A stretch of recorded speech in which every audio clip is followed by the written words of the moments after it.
मित्रों नमस्कार। जय मां कामाख्या। कामाख्या टुडे पे आपका पुनः स्वागत करते हुए मुझे बहुत हर्ष हो रहा है। और आज एक विशेष चर्चा में हम और आप मिले। आज चर्चा का विषय है स्त्रियों की कुंडली में स्थिर ग्रहों को थोड़ा समझने का प्रयास करते हैं। अर्थात महिलाओं की कुंडली में जितने प्लैनेट्स हैं उनके किन भाव में बैठने से क्या असर होता है उनके जीवन में, आज हम उस पर थोड़ा सा चर्चा करते हैं। मित्रों, लग्न और चंद्रमा, स्त्री कुंडली में लग्न और चंद्रमा में मेष मिथुन सिंह तुला कुंभ और धनु राशियों में स्थिर हो।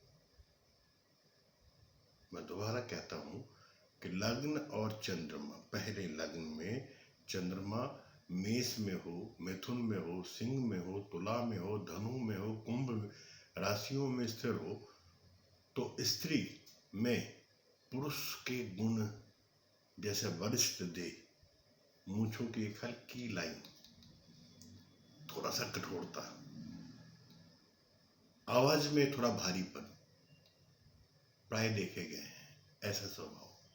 और चरित्र के दृष्टि में इनकी प्रशंसा समाज में नहीं के बराबर की जाती है, या हम नहीं करते। क्रोध और अहंकार इनमें भरपूर, इनकी प्रकृति में शुमार होता है अहंकार, गुस्सा इनके अंदर बहुत होता है। अब लग्न और चंद्रमा की सम राशि में जैसे वृषभ, कर्क,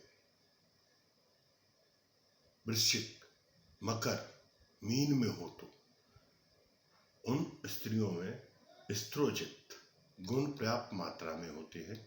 अच्छी देह, लज्जा, पति के प्रति निष्ठा, कुल मर्यादा के प्रति आस्था आदि प्रकृति में रहते हैं, या वो गुण उनमें स्त्री गुण पर्याप्त मात्रा में पाए जाते हैं। अब स्त्री की कुंडली में 7वें स्थान पे शनि हो और उस पर पाप ग्रहों की दृष्टि हो तो संभवतः उसका विवाह बहुत विलंब से या नहीं होता। सप्तम स्थान का स्वामी शनि के साथ स्थिर हो या शनि से देखा जा रहा हो, दृष्टि संबंध हो, तो उस स्त्री का बड़ी उम्र में विवाह होता है। एक उम्र निकलने के बाद अब हम स्त्रियों की कुंडली में एक योग है, विधवा योग। जन्म कुंडली के 7वें स्थान में मंगल हो और उस पर पाप ग्रहों की दृष्टि हो तो उस कुंडली में विधवा योग बनता है। ऐसे लड़कियों का विवाह बड़ी उम्र में करने से इस योग का दोष कम हो जाता है। मैं पुनः कहता हूं कि जन्म कुंडली में 7वें स्थान पे मंगल हो और उस पर पाप ग्रहों की दृष्टि हो तो ये दृष्टि उस कुंडली में विधवा योग का कारण बनता है। ऐसी लड़कियों को थोड़ा सा लेट शादी करनी चाहिए या बड़ी उम्र में शादी करें तो इस योग का दोष कम हो जाता है। आयु भाव में या चंद्रमा से 7वें स्थान में या 8वें स्थान में कई पाप ग्रह हो तो विधवा योग का निर्माण होता है।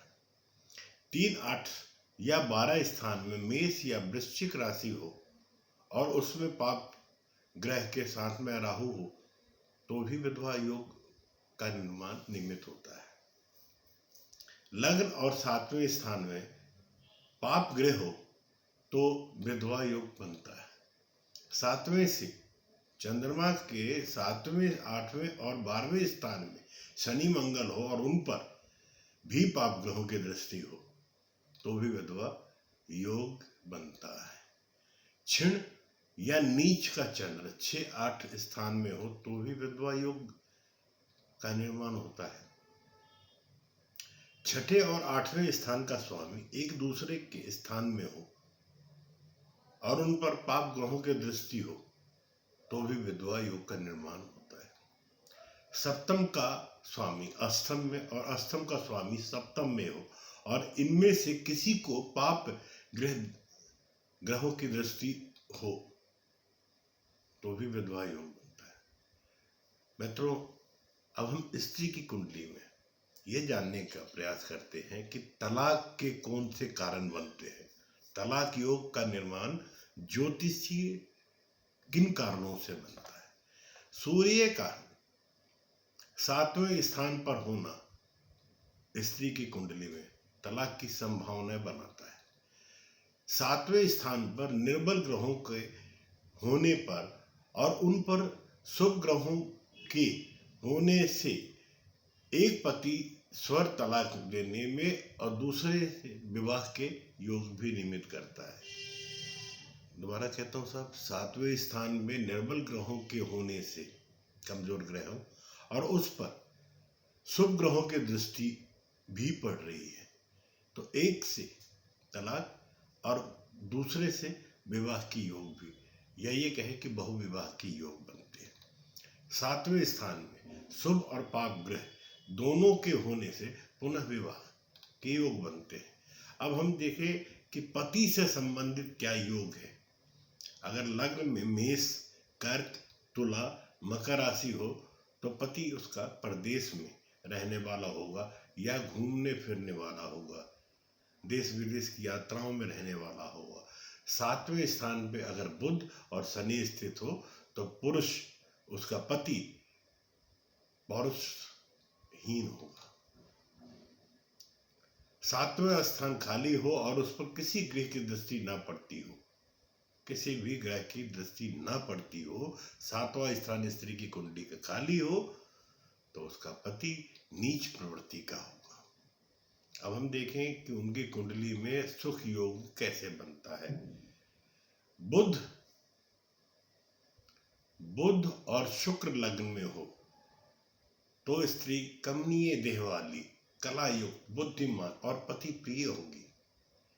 लग्न में बुध और चंद्रमा के होने से स्त्री चतुर, गुणवान, सुखी और सौभाग्यवती होती है।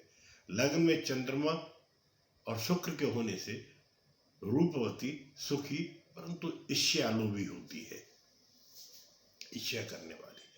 केंद्र स्थान के बलवान होने पर या फिर चंद्र, गुरु और बुध, इनमें से कोई भी दो ग्रह उच्च के होने पर तथा लग्न में वृश्चिक, कर्क, कन्या, वृश्चिक, मकर, मीन हो तो समाज में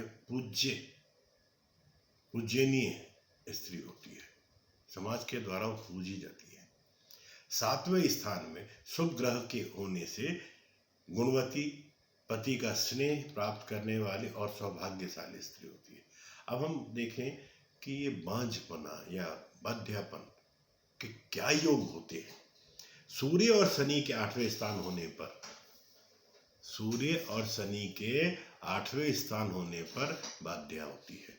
8वें स्थान में बुध के होने से एक बार संतान होने के उपरांत फिर संतान बंद हो जाती है। अब हम देखेंगे संतति योग कैसे देखा जाए। संतति योग पे हम एक बार चर्चा करते हैं। तो संतति 7वें स्थान से चंद्रमा या बुध हो तो कन्याएं अधिक होगी। 7वें स्थान में राहु हो तो अधिक से अधिक 2 पुत्रियां होंगी, पुत्र बड़ा होगा। 9वें स्थान में शुक्र होने से कन्या के जन्म का योग बनता है। 7वें स्थान में मंगल हो और उस पर शनि की दृष्टि हो अथवा 7वें स्थान में शनि मंगल एकत्र हो तो गर्भपात होता रहता है। मित्रों, आज की चर्चा हम यहीं संपन्न करते हैं। पुनः नए विषय के साथ नई चर्चा में आपके सम्मुख दोबारा उपस्थित होते हैं। जय मां कामाख्या। आपका दिन शुभ हो।